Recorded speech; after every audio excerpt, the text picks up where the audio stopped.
ಇಂದು DCM ಅವರ ನಡಿಗೆ ಕಾರ್ಯಕ್ರಮದಲ್ಲಿ ಶಾಸಕ ಮುನಿರತ್ನ ಅವರಿಗೆ ಅವಮಾನ ಆಗಿರುವಂತದ್ದು. ಇದರ ಜೊತೆಗೆ ನನ್ನ ಮೇಲೆ ಹಲ್ಲೆ ಆಗಿದೆ ಅಂತ ಸ್ವತಃ ಮುನಿರತ್ನ ಅವರೇ ಹೇಳಿದ್ದಾರೆ. ಈಗ ನಮ್ಮ ಜೊತೆ ಮುನಿರತ್ನ ಅವರೇ ಇರುವಂತದ್ದು, ಮಾತನಾಡಿಸ್ತಾ ಹೋಗ್ತೀನಿ.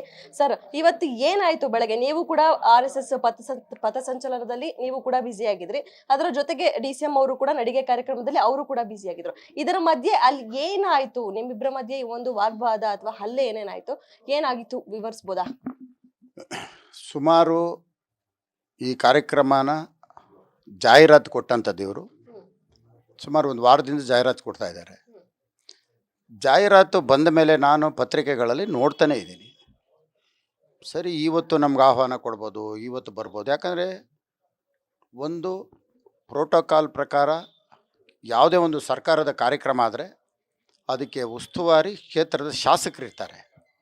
ಆದರೆ ಕ್ಷೇತ್ರದ ಶಾಸಕರನ್ನ ಹೊರತುಪಡಿಸಿ ಇವರು ಕಾರ್ಯಕ್ರಮ ಮಾಡ್ತಾಯಿದ್ದಾರೆ. ಮಾಡಲಿ, ಸರ್ಕಾರ ಅವ್ರದ್ದಿದೆ, ನಾನು ಅದ್ರ ಬಗ್ಗೆ ಮಾತಾಡಲ್ಲ, ಈಗಲ್ಲ, ಸೂಕ್ತ ಸಮಯ ಅಲ್ಲ. ಅದಕ್ಕೆ ಸಾರ್ವಜನಿಕರಿಗೆ ಹಾಕಿದಂಥ ಚೇರ್ಗಳಲ್ಲಿ ನಾನು ಕುಂತಿದ್ದೀನಿ, ಸಾರ್ವಜನಿಕರ ಚೇರಲ್ಲಿ. ಅಂದರೆ 4ನೇ ರೋಲ್, ಸಾರ್ವಜನಿಕರು ಮುಂದೆ 4-5 ರೋನಲ್ಲಿ ಕುಂತಿದ್ರು, ನಾನು ಆಮೇಲೆ ಹೋಗಿ ಹಿಂದೆ ಕುಂತ್ಕೊಂಡೆ. ಕುಂತಂಥ ಸಂದರ್ಭದಲ್ಲಿ ಈ ರಾಜ್ಯದ ಉಪಮುಖ್ಯಮಂತ್ರಿ ಒಬ್ಬ ಶಾಸಕರಿಗೆ ಕರೀರಿ ಅಂತ ಹೇಳಿದ್ರು ಪರವಾಗಿಲ್ಲ, ಕರಿ ಟೋಪಿ ಬಾಯಿಲಿ, ಅವ್ರ ಪದ ಬಳಕೆ. ಸರಿ, ನಾನೇನು ಮಾಡಿದೆ, ನಾನು ಹೋಗಿದ್ದೆ ಮೈಕ್ ಇಸ್ಕೊಂಡು. ನನಗೆ ಇವತ್ತವರೆಗೂ ಆಹ್ವಾನ ಬಂದಿಲ್ಲ, ಒಬ್ಬ ಕ್ಷೇತ್ರದ ಶಾಸಕನ ಗಮನಕ್ಕೆ ಬಂದಿಲ್ಲ, ಒಬ್ಬ ಸಂಸದರ ಬಗ್ಗೆ ಇಲ್ಲ. ಅಲ್ಲಿ ಸರ್ಕಾರದ ಕಾರ್ಯಕ್ರಮ ಅಂತೀರಿ, ಕ್ಷೇತ್ರದ ಶಾಸಕ ಮತ್ತು ಸಂಸದರದ್ದು ಒಂದು ಭಾವಚಿತ್ರ ಅಲ್ಲಿರಬೇಕಾಗಿತ್ತು. ಅದೇನೂ ಇಲ್ಲ ಅಂತ ನಾನು ಕೇಳ್ತಾ ಇದ್ದೀನಿ. ಅಷ್ಟರೊಳಗಡೆ ಅಲ್ಲಿ ಹಿಂದೆ ಮುಂದೆ ಎಲ್ಲ ಸೇರಿಕೊಂಡು ನನಗಿಲ್ಲಿ ಹಿಂದೆ ಒದ್ದು ಹಲ್ಲೆ ಮಾಡಿ ನನ್ನ RSS ಇವತ್ತು ನಮ್ಮದು ಪಥಸಂಚಲನ ಇತ್ತು, ಇವತ್ತು 100ನೇ ವರ್ಷದ ಕಾರ್ಯಕ್ರಮ. ನಾನಿವತ್ತು ನನ್ನ ಜೊತೆ ಯಾರೂ ಇಲ್ಲ. ನಾನು ಕಾರ್ಯಕ್ರಮ ಮುಗಿಸಿ ಸಾರ್ವಜನಿಕರ ಸಾಲಲ್ಲಿ ಕುಂತ್ಕೊಂಡು ನಾನು ನನ್ನ ಕುಂದುಕೊರತೆ ನನ್ನ ಕ್ಷೇತ್ರಕ್ಕೆ ಇದು ಮಾಡಿಕೊಡಿ ಅಂತ ಕೇಳೋದಕ್ಕೋಸ್ಕರ ಕುಂತಿದ್ದಿದ್ದು ನಾನು. ಅಷ್ಟರ ಒಳಗಡೆ ನನ್ನ ಬಗ್ಗೆ ಹಿಂಗೆಲ್ಲ ಮಾಡಿ, ಹಲ್ಲೆ ಮಾಡಿ, ಅವ್ಯಚ ಶಬ್ದಗಳಿಂದ ಮಾತಾಡಿ, ಇಷ್ಟೆಲ್ಲ ಮಾಡೋದು ಒಂದು ಉಪಮುಖ್ಯಮಂತ್ರಿಗೆ ಇದು ಒಳ್ಳೆಯದಾಯಿತು? ಈ ರಾಜ್ಯ ಆಳಬೇಕು, ನಾನು ಮುಖ್ಯಮಂತ್ರಿ ಆಗಬೇಕು ಅಂದ್ಕೊಂಡಿರೋಂಥ ವ್ಯಕ್ತಿ ನಡ್ಕೊಳ್ಳೋ ರೀತಿನ ಇದು? ಅವರೊಬ್ಬರು ಶಾಸಕರು, ಅವ್ರಿಗೆ ಈ ಥರ ತೊಂದರೆ ಮಾಡಿದಾಗ ಅವ್ರಿಗೆ ಎಷ್ಟು ನೋವಾಗತ್ತೆ? ಯಾವುದಾದ್ರೂ ಇದೆಯಾ?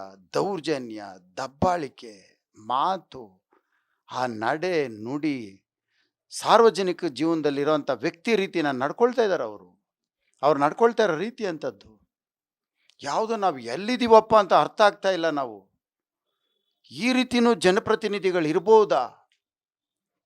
ಬೆಂಗಳೂರು ನಗರ ಹಾಳಾಗಿ ಹೋಗ್ತಾ ಇದೆ. ಎಲ್ಲ ಬೆಂಗಳೂರಲ್ಲಿ ಇದ್ದಂಥ ಇವರೆಲ್ಲ ಹೊರಗಡೆ ಊರುಗಳಿಗೆ ಹೋಗ್ತಾ ಇದ್ದಾರೆ. ಇಷ್ಟು ತೊಂದರೆಗಳಿರುವಾಗ ನಾನೊಬ್ಬ ಸಾರ್ವಜನಿಕರಿಗೆ ಹಾಕ್ಕೊಟ್ಟಂಥ ಆಸನದಲ್ಲಿ ನಾನು ಕುಂತಿರೋದು, ಹಿಂಗೆಲ್ಲ ಮಾಡ್ತಾ ಇದ್ದಾರೆ. ಏನು ಮಾಡೋದು? ಡಿಸಿಎಂ DK ಶಿವಕುಮಾರ್ ಅವ್ರಿಗೆ ಮುನಿರತ್ನನೇ ಯಾಕೆ ಟಾರ್ಗೆಟ್ ಅಂತ? ಇದೇ ಮೊದಲನೇ ಬಾರಿ ಅಲ್ಲ, ಈ ಹಿಂದೆ ಕೂಡ ನಿಮ್ಮ ಮೇಲೆ ಹಲ್ಲೆ ಆಗುವಂತಹ ಪ್ರಯತ್ನ ಆಗಿತ್ತು. ಅದಕ್ಕೆ DK ಶಿವಕುಮಾರು 7 ವರ್ಷ ನಾನು ಜೊತೆಯಲ್ಲಿದ್ದಾಗ ನಾನು ತುಂಬ ಒಳ್ಳೆಯವನು. ನನಗಿಂತ ಒಳ್ಳೆ ವ್ಯಕ್ತಿ ಯಾರೂ ಇರಲಿಲ್ಲ. ಯಾಕಂದರೆ ಅವರು ಕ್ಲಿಪ್ಪಿಂಗಲ್ಲಿ ನೀವು ನೋಡ್ಬೋದು, ಅಷ್ಟು ಒಳ್ಳೆಯವನು ನಾನು. ಇವ್ರನ್ನ ಬಿಟ್ಟು ಬಂದ ಮೇಲೆ ನಾನು ಕೆಟ್ಟವನಾಗ್ಬಿಟ್ಟೆ.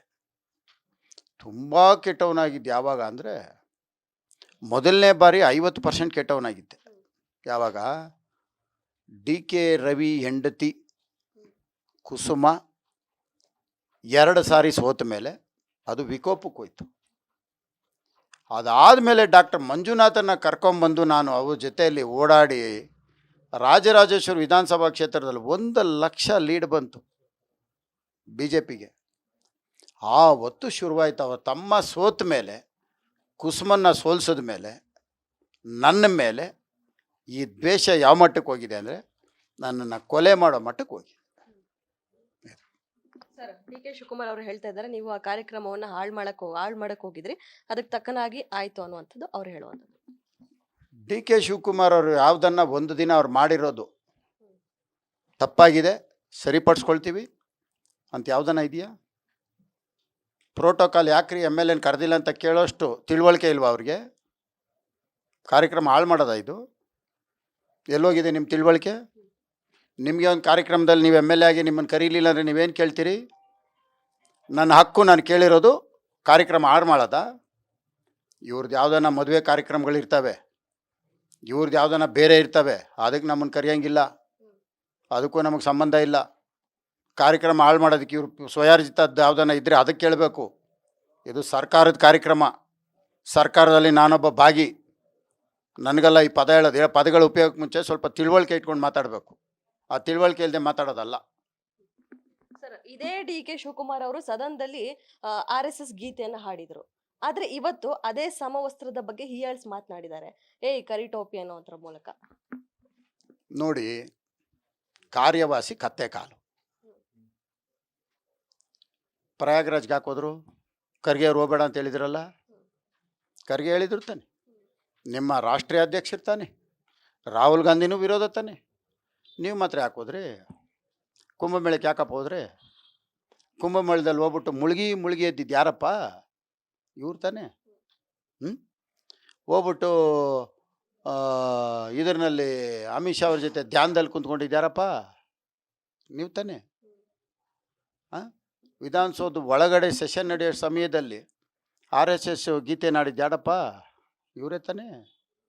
ಆಮೇಲೆ ಯಾಕೆ ಕ್ಷಮಾಪಣೆ ಕೇಳಿದ್ರು? ಯಾಕೆ ಕೇಳಿದ್ರು ಕ್ಷಮಾಪಣೆ? ಇವಾಗ ನಂದು ಕರಿ ಟೋಪಿ ತೆಗಿ, ಕರಿ ಟೋಪಿ ಅಂತ ಕರೆದ್ರು. ಇವಾಗ ಇದೇ ಬಿಳಿ ಟೋಪಿ ಹಾಕಿರೋರಿಗೆ ಮಾತು ಹೇಳ್ತಾರಾ? ಹೇಳಿ ನೋಡೋಣ. ಬಿಳಿ ಟೋಪಿ ತೆಗಿ ನೀನು ಅಂತ ಹೇಳ್ತಾರಾ? ಇವತ್ತಲ್ಲಿ ಬಂದಿದ್ದವ್ರು ಯಾರು? ಎಲ್ಲ ಕ್ರಿಯೇಟ್ ಮಾಡಿಕೊಂಡು ಅಲ್ಲಿಂದ ಕರ್ಕೊಂಬಂದು ಜನನ ಗುಂಪು ಮಾಡಿ ಯಾರ್ಯಾರು ಕಾರ್ಪೊರೇಟರ್ ಆಕಾಂಕ್ಷಿಗಳಿದ್ರೋ ಅವ್ರು ಒಬ್ಬೊಬ್ರ ಹತ್ರ ಹೇಳ್ಸೋದು, ಈ ತೊಂದರೆ ಇದೆ ಅಂತೇಳಿ. ಇದು ಇವರು ಮಾಡಿರೋ ಕಾರ್ಯಕ್ರಮ. ಇದು ಸಾರ್ವಜನಿಕರ ಕುಂದು ಕಾರ್ಯಕ್ರಮ ಅಲ್ಲ, BBMP ಚುನಾವಣೆಗೆ ಒಂದು ಸರ್ಕಾರನ ಬಳಸ್ಕೊಳ್ತಾ ಇರೋಂಥ ಒಂದು ಕಾರ್ಯಕ್ರಮ.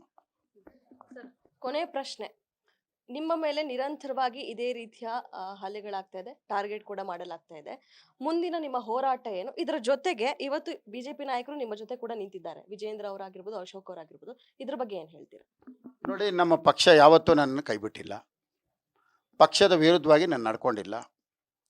ಇವತ್ತು ಮಾಡಿರೋವಂಥದ್ದು ಭಾರತೀಯ ಜನತಾ ಪಾರ್ಟಿ ಮತ್ತು RSS ಎರಡಕ್ಕೂ ಸಹ ಅವಮಾನ ಮಾಡಿರ್ತಂಥದ್ದು ಈ ಕಾಂಗ್ರೆಸ್ ಪಾರ್ಟಿ.